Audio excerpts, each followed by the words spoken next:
I'm going to be doing a no buy slash low buy challenge because what better way to start the new year, said absolutely no one ever. So why am I going to be doing this no buy challenge to kick off the year? First off, I just want to say welcome back to the channel. I'm Carla. Let's get into it. Reason number one is I want to tackle my overconsumption and impulse buying tendencies. If you clicked on this video, most likely you're in the same boat as I am, and that's exactly why we're doing this challenge. Reason number two is I want to have radical accountability when it comes to my finances, because truly it's time to stop turning a blind eye and get comfortable with the uncomfortable. Reason number three is I really want to focus on quality over quantity and start to follow more of a favorites rule, which is basically the principle of everything that you own really is your favorite thing. So like this mug, instead of having 10 mugs, you have your favorite mug. Granted, this is not my mug. This is my fiance's mug from London. I'm holding on to it for dear life, but this would be considered a favorites. And reason number four is budgeting slash accounting for our 2027 wedding, which granted we haven't started planning, but we have an idea of where we roughly want to be around. And it's just an expense in the upcoming next year that is on our list. So hopefully some of these habits that I can develop through this challenge will also help me not feel that upcoming expense as much. Now let's get into sharing my no buy slash low buy categories, starting off with skincare. Let's just say I've had a skincare addiction in the past when I was dealing with some of the worst acne and just skin struggles overall, which I have separate videos on if that's something that you're interested in. But for this no buy month, we are not purchasing any new skincare. The only exception here is if I run out of something that it's in my core rotation. So like, for example, I'm running really low on my cellar water. So that's something that I can purchase just because it's something that I literally use every single day and I've used for the last 2 years nonstop. So it's nothing new, but we're not being influenced by anything new, anything that we don't know our skin absolutely already loves and we reach for every single day. We are not putting it in the cart, and if it's in the cart right now, we are taking it out of the cart. Category number two is snacky snacks. And no, this is not the same thing as just regular snacks that you make. Snacky snacks are a term that we call it here in our household, which really pertains more to me because I am such a snack queen. So what does this even mean? This is those snacks like, let's say, siete chips, Koya protein drinks, ready to drink, all those snacks that basically you finish in one sitting. They don't take any assembling. It's not you putting ingredients together. It doesn't mean that we're not eating snacks. Like I said, I love snacks and it's part of what I eat, but I'm not gonna be buying the prepackaged, highly addicting things, even if they are basically, sorry, my eye is itching. Even if they are basically the healthier versions of things, the truth is they're extremely expensive and I go through them so fast. And also as a couple, we are trying to really stick to more whole foods this year and shopping around the perimeters. So I'm pressing pause on my favorite snacky snacks and gonna be treating them only as treats. And it's not something that I'm never gonna have again, but at least for this one no buy month, I wanna challenge myself to not reach for them, because not only is it gonna help my wallet, it's also gonna help my digestion. And truthfully, I'll just be eating more whole foods. Category number three is beauty. And there are some subcategories in here, which include nails, hair, and makeup. Starting off with nails, I actually don't get my nails done. I literally hate going to go get my nails done. I just don't have the patience for it. I thoroughly just don't enjoy the process. So fortunately for me, it's something that's never really been in my budget. However, that being said, I am someone that has used the excuse of painting my own nails as a way to purchase a lot of random nail polishes. And truth be told, I've come to realize most of the time I stick to neutral colors. So I'm not buying any more fun colors for the time being. As for haircuts, as you can see, my hair needs a haircut. It's extremely long. It's sort of driving me crazy, but for this no buy month, we are not getting a haircut, even though I desperately need one so bad. Haircuts here in Miami are so expensive. For a good haircut, they can range anywhere from $160 to over $300,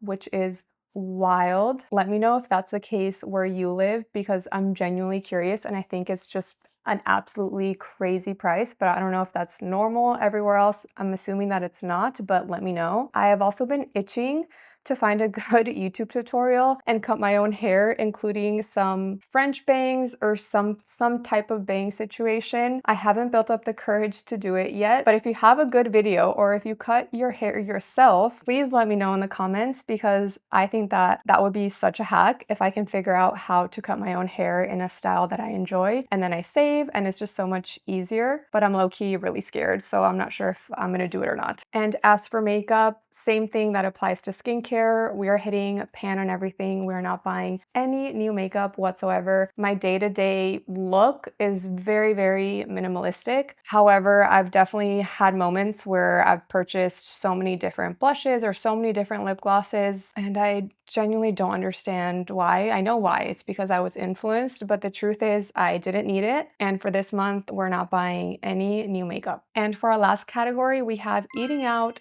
/ Uber Eats. Fortunately, we do not eat out or get Uber Eats a lot at all. We cook, I want to say, probably over 95% of our meals at home, just because we're really into health and wellness. My fiance is also an amazing cook, and it's super therapeutic for him. So we love, love, love, love eating at home. Fun fact, we actually started a food page a long time ago that has been on a 4-year hiatus, but basically we really enjoy food. That being said, there have been nights where maybe we're really tired, we didn't go grocery shopping, and that in itself has inclined us either to eat out or very sporadically get Uber Eats. The last time we went out to eat was actually for his birthday, and we tried a new place that truthfully was very expensive, and the food was extremely, extremely underwhelming, to the point where we had to come back and he needed to put red sauce on his chicken parm. And I don't know about you, but there's truly nothing more frustrating than spending your hard-earned money on a bad meal, especially an expensive bad meal. That being said, the only exception for this category is going to be when John, my fiance,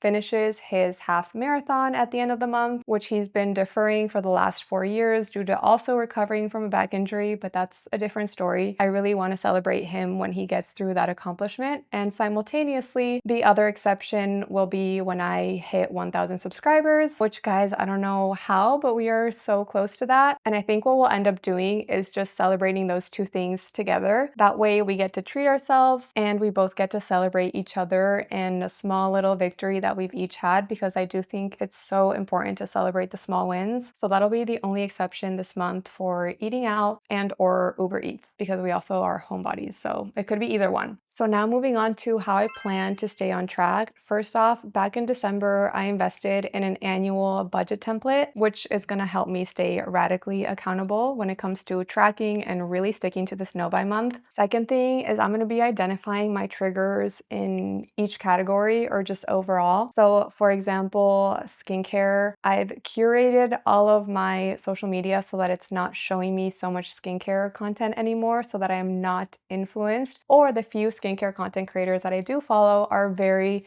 minimalistic and more in line with how I now view skincare. And then also identifying my emotions that lead me to want to shop or purchase things. For instance, when I'm bored or I'm sad, frustrated, or any of those emotions that you may feel that for the most part are more negative emotions than positive emotions, even though you can shop for positive emotions too. But I've personally found, and maybe you feel this way too, when I'm feeling something that I don't necessarily like, a quick way to get some dopamine or to feel better can sometimes lead you to want to shop or buy something because it gives you that instant feeling. But the more self-aware you become and the more you start identifying your triggers and your emotions, the easier it can become to swap it with something else. And that takes me to the third thing, which is replacing the dopamine source with something else and something more positive. I was actually listening to a podcast the other day of a neuroscientist explaining this and how your brain can't differentiate whether the thing that's giving you dopamine is a good thing for you or a bad thing for you. So it's so important to redirect yourself and find things and sort of not brainwash, but retrain your brain to get dopamine from sources that are doing something positive for you, your goals, your life. Like, for example, working out, or maybe you get the dopamine from editing and posting your video versus sitting down and scrolling for 2 hours. That for me has been a huge shift that I'm trying to make, because shopping and just buying random stuff is so immediate and far fleeing, and at the end of the day it gives you nothing more but just more clutter and more things to have around your house. And I just spent the last 20-30 days decluttering my studio, so I don't want that. The fourth way I'm going to be staying on track is literally just using my notes app for every single day purchases. Like I said, I invested in an annual budgeting template, which I'm actually going to be taking the time every single morning. 30 seconds to 2 minutes is all it takes to do your daily tracking. However, in real time, so like let's say I'm leaving Whole Foods, I'll just take my notes app, I'll record what I bought, how much it cost, and just the act alone of writing it down makes it real and it makes you see what's going in, what's going out.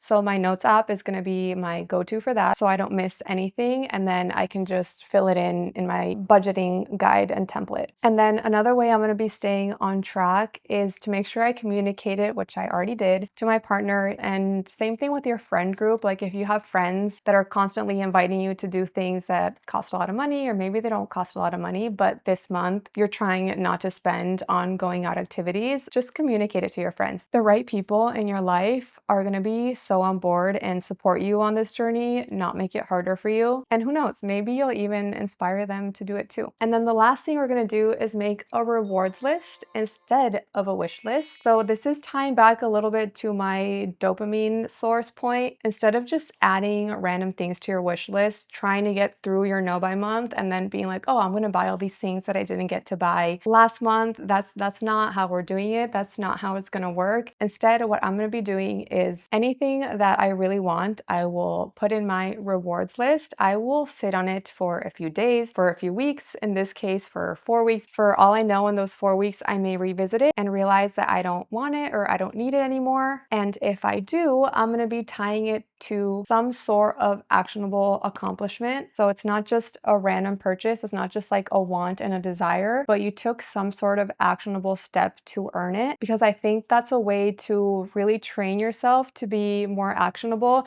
At least that's what I'm going to be trying to do, to see if it helps me take more action steps and also enjoy the process a little bit more. And like I said, celebrate the small wins. So what I really hope to get out of this no buy month challenge, of course, is to save money, retrain and redirect where I get my dopamine from. Also practice mindfulness and self-restraint in a world where we have everything at our fingertips, and be more intentional, yes, with my money, but also with my time, because I think what we forget a lot is that most of us trade our time for money, right? And maybe some of us are trying to get out of that situation, but for the majority, that's the case. And I think when we impulsively buy things or we fall into the trap of overconsumption, we forget that it's really our time that we're giving away, and shifting into that realization can be huge, because maybe that $150 Aritzia coat that you already have 5 from isn't worth you working 3 or 4 hours to be able to buy it, because time is the most valuable and the most precious thing that we have that we don't get back. So is handing it away for that thing really worth it? And the last thing is to just create a life